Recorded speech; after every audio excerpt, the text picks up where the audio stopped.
লা লিগায় খেলাপ্রবাসী footballer Zidane মিয়া জাতীয় দলে আগমন।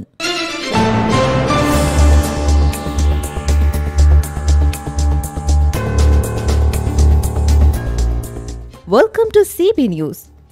একই কাণ্ড, লা লিগায় খেলাপ্রবাসী ফুটবলার জিদান মিয়াকে নাকি জাতীয় দলে ডাকতে যাচ্ছে বাফুফে।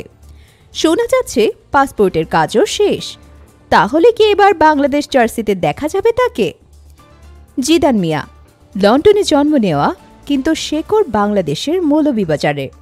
ছোটবেলা থেকেই ফুটবলের প্রতি ভীষণ ভালোবাসা। David Beckham academy, FC Dallas সব পেরিয়ে এখন খেলছেন স্পেনের লা লিগার ক্লাব রায়ো ভ্যালেকানো সি দলে। সাম্প্রতিক একটি ইউটিউব ভিডিওর শিরোনামে দেখা গেছে বাফুফে নাকি সরাসরি জাতীয় দলের সুযোগ করে দিচ্ছে তাকে, আর পাসপোর্টের কাজও শেষ। যদিও এখনও আনুষ্ঠানিক ঘোষণা আসেনি, তবে এই খবরেই ফুটবল সমর্থকদের মধ্যে দারুণ উত্তেজনা তৈরি হয়েছে।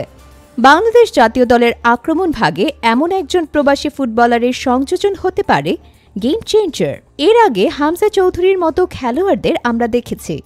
এবার হয়তো সেই তালিকায় যোগ হবে জিদান মিয়ার নাম। ভক্তরা এখন একটা জিনিসের অপেক্ষায়, বাফুফের আনুষ্ঠানিক ডাক। যদি সব ঠিক থাকে তাহলে খুব শিগগিরই বাংলাদেশ জার্সিতে দেখা মিলতে পারে এই লা লিগা ফুটবলারের। আপনারা কি মনে করেন, জিদান মিয়াকে জাতীয় দলে দেখা গেলে বাংলাদেশ ফুটবল নতুন উচ্চতায় পৌঁছাবে? কমেন্টে জানান আপনার মতামত।